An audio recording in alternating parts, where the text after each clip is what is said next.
Good morning once again. We continue with our lectures from where we ended the last time. We are still on qualitative methodology, right? We ended the last time with, I think we talked about research setting and how to conduct interviews and all that. Today we want to talk about target population and then sampling technique, sampling size, and all that.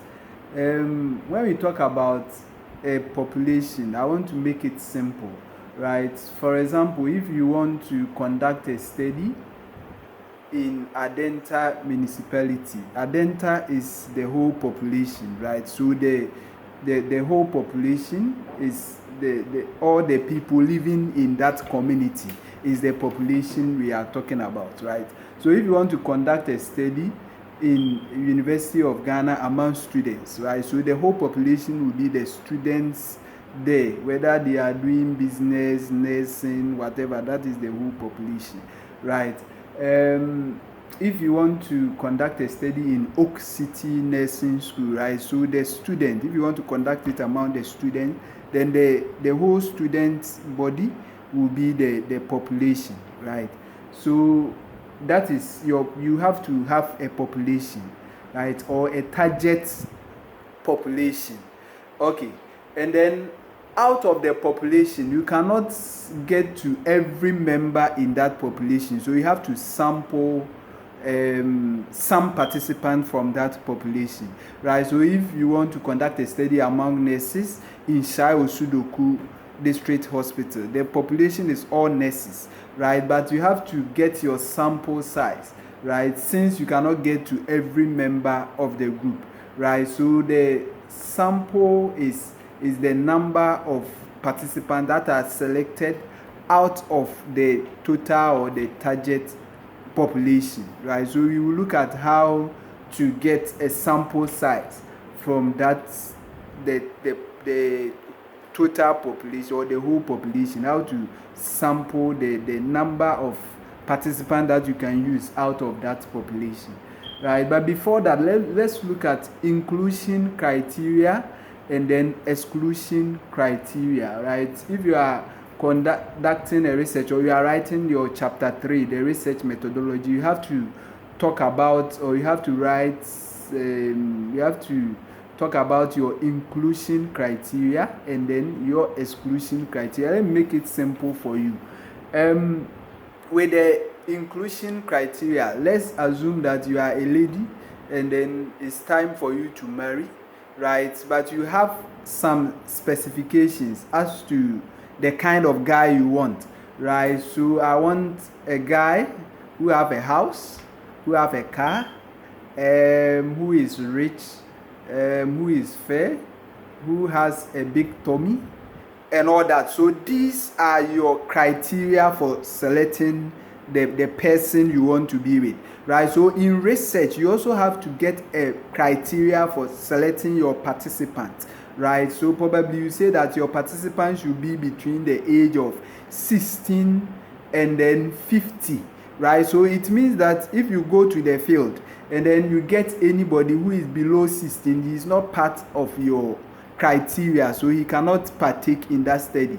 And then people who are above 50 are also not part of your criteria. So your inclusion criteria probably is women, right? So it means that if you meet men are not part of your study. So even if you are not getting your participants, you can't say that, oh, I want to include men because I'm not getting women. No, if you do that, you are not following the ethics in research, right? So your inclusion criteria is that you want women, you are conducting a study among women, and then it's women between the age of 18 and 50. So it means that you have to go by that, right? And probably women who have breast cancer. So it means that if you go to the field, you can't include women who have cervical cancer or ovarian cancer. It's only women who have breast cancer that can be included. So you have to set your own inclusion criteria based on your topic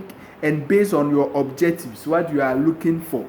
And then exclusion criteria, what are the things to exclude people. So probably you, as I said, you want to give a criteria for selecting your man, the person you want to be with, and then your exclusion criteria will be that men who smoke, men who take in alcohol, men who are quick-tempered, they will be excluded, right? So if I get a man, no matter how rich, even though you said they should be rich, they should have a car, a house, no matter how rich they are, if they are quick-tempered, they will be excluded.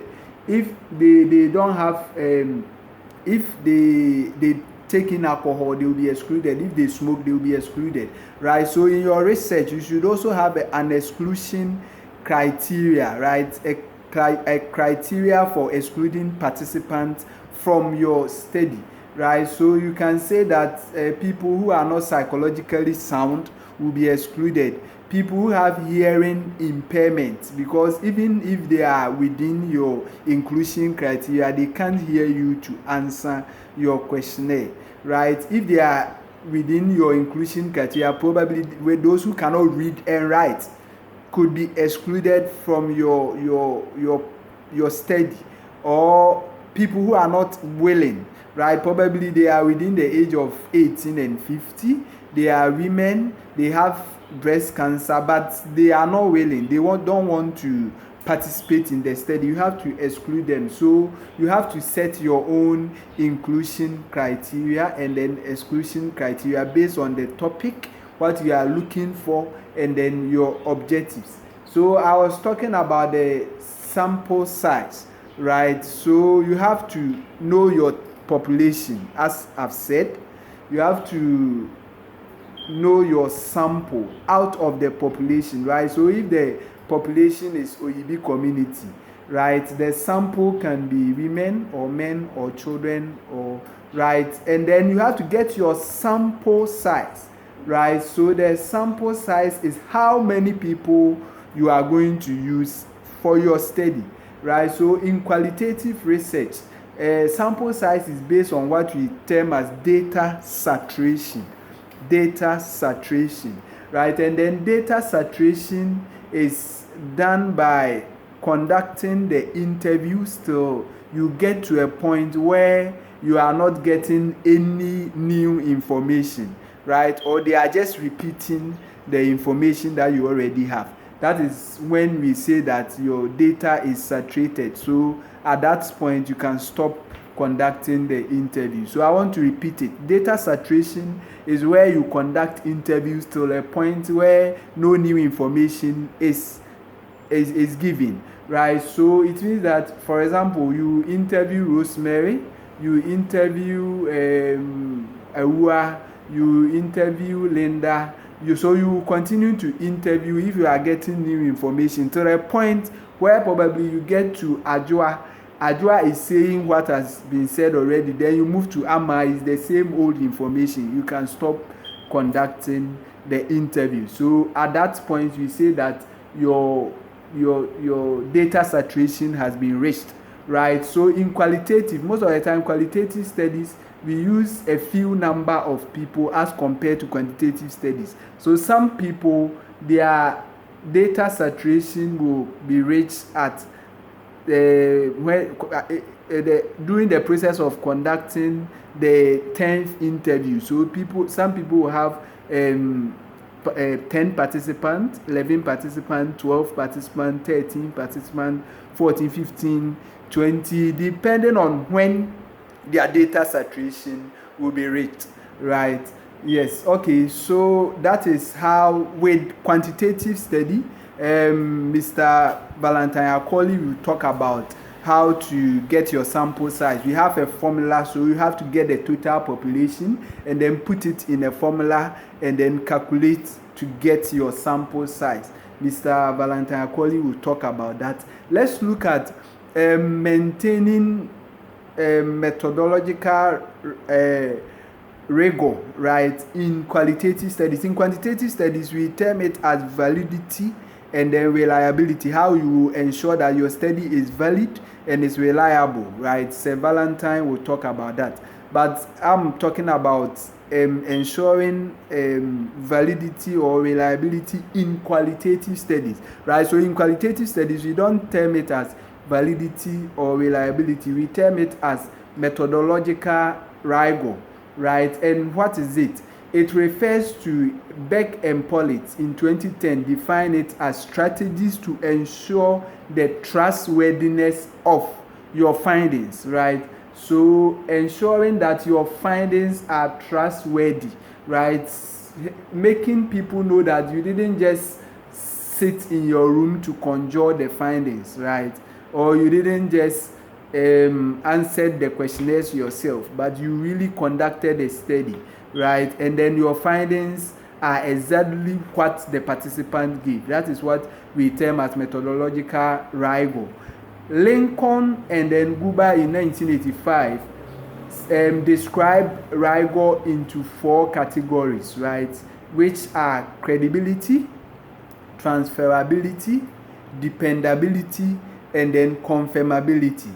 Credibility, transferability, dependability, and confirmability. So these are 4 means of ensuring that your study is trustworthy. So let's look at them one after the other. Credibility. Credibility was defined by Noble and Smith in 2015 as ensuring that your study findings is truthful, right? And then it represents the interpretation of what the participant gave, right? So what do I mean by this? You can ensure that your study is credible by recruiting participants who fitted the criteria. So initially we talk about inclusion criteria. So your inclusion criteria are people between 18 and 50, people who are fair, people, women who have breast cancer, right? So it means that if you want to ensure that your study is credible, you should select members within this criteria, right? If you go beyond or you include members who does not have these criteria, it means that your study findings will not be credible, right? And then confirm whether information given was what the participant reported. So sometimes you are transcribing and you think that this does not really represent what the participant wanted to report. So sometimes you have to go to the field again, confirm from them, right? And then do record again to ensure that what the participant said is exactly what you are thinking, right? It's not different from what you are reporting. Okay, and then confirm findings with your supervisor. Yes, so after you are done with your findings, your results, your transcription, you have to show it to your supervisor for your supervisor to also review to make sure that the findings are truthful and then it's credible. And then sometimes you have to also give to your colleagues or somebody who is above you to read through to make sure it's exactly what you are supposed to report. The next subheading, dependability. Dependability is the constancy of data over time and conditions. That is, the study findings should not change even if another study is conducted with similar participants in the same environment. Yes, so let's assume that after your study, somebody thinks that your findings are not correct. Probably you forged the findings, right? So the person wants to conduct a similar study in this way, in the same environment among the same participants to see whether the findings will be the same as your results or it will be different. And that is what we term as dependability. So if after conducting it and the findings is similar to your results or the difference is not much, then we can say that your study is dependable, right? And then in order to ensure dependability, you should describe your setting, right? You should describe the design that you use. You should describe the sampling technique. I'll talk about the sampling technique. And then you should also pre-test your instrument. What do I mean by pre-testing the instrument? right? It means that, for example, you have an interview guide, right, that you are going to use. You can first select. So if you are going to conduct a study among students in University of Ghana, you can probably conduct a pilot study where you select students not from the University of Ghana but from another university, probably University of Cape Coast, and then about few of them, and then try to test your interview to ensure whether the participant will really understand what is in the guide, right? So that after testing the interview guide, you either make changes or take out some questions that are confusing or modify it, right? So that during your interview, the main interview, your participants will understand it, and then it will be clear and simple to the participants, right? So it's just pre-testing, right? You are testing it. It's just like somebody have fixed your car for you, and then before you pay the person, you tell the person that I want to drive it for a while to see whether the problem has really been fixed, right? So you want to pre-test the two to make sure it can measure what you intend to measure, right? And then apart from that, you have to use the same interview guide to ensure that your study is dependable. You can't use a different interview guide for the participants that you are. So when you get to Kofi, you use a different interview guide. A different interview guide. No, that is not allowed, right? At the end, your study will not be dependable, right? And you should formulate questions based on your objectives. So if your objectives are practices, attitude, knowledge, whatever, your questions should reflect that objectives, right? It should not be, you should not deviate from your objective, and it should be clear and simple to understand, right? So don't prove to your participant that you are knowledgeable, right? So you set questions that will confuse them. You will not get any good results. Confirmability is confirmability. That is the next one. It is the process whereby researchers ensure their views or opinions do not influence their study findings, right? So the researcher ensure that his view. So you are a Jehovah's Witness. You don't receive blood transfusion, but you are conducting a study on blood transfusion. Your views should not influence what your participants say. You should present only what your participants are saying. You shouldn't add or subtract, right? So don't make changes to the results, right? So if the results is that the members really prefer taking blood transfusion, don't alter the results because it's against your beliefs. That's what we are saying.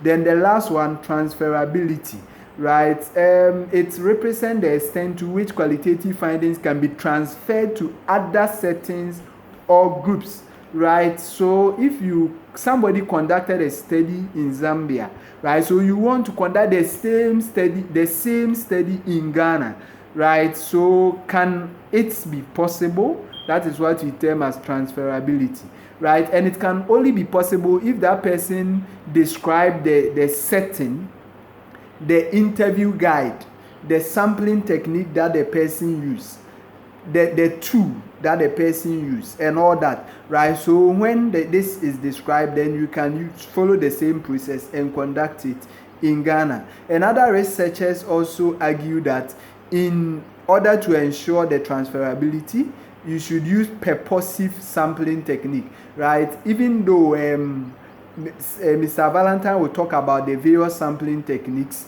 let me talk about two main sampling techniques that are used in qualitative study, right? We have purposive sampling techniques. It means that as a researcher, you should have a purpose, right?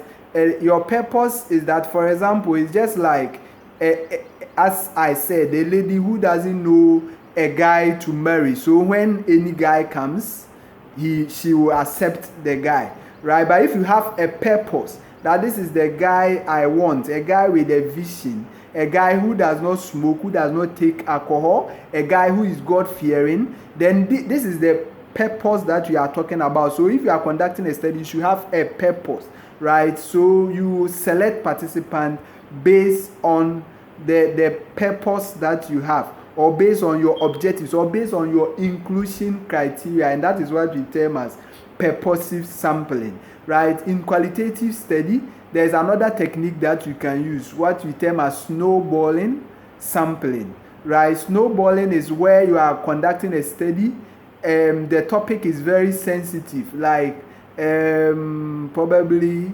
the study is among homosexuals, right? Or is among prostitutes, or is on infertility. It's very difficult to get people coming out to say that I have infertility, so I'm ready to be involved in the study or participate in the study, right? So what you can do is, if you are lucky and then you get one person, right? Probably you go to a center, infertility center, and you get one person. Once the person have agreed, and then you really explain the purpose to them, telling them that their identity will not be revealed and all that. Once they accept, they will introduce you to someone they know, who will also introduce you to another person they know. So it will continue like that till you get to your data saturation, where no more data is retrieved, right? And that is when you end. That is what we term as snowballing sampling. You can also use convenience sampling, which is not very effective for qualitative study, where convenience, whoever is just like you are saying that, oh, whoever comes, I'm 30 years or I'm getting to 40, so whoever comes I will accept. So with convenience sampling, whoever is you meet, you just administer your questionnaire or you just interview the person. That is what we term as convenience sampling. Our next topic is ethics in research, or ethical consideration.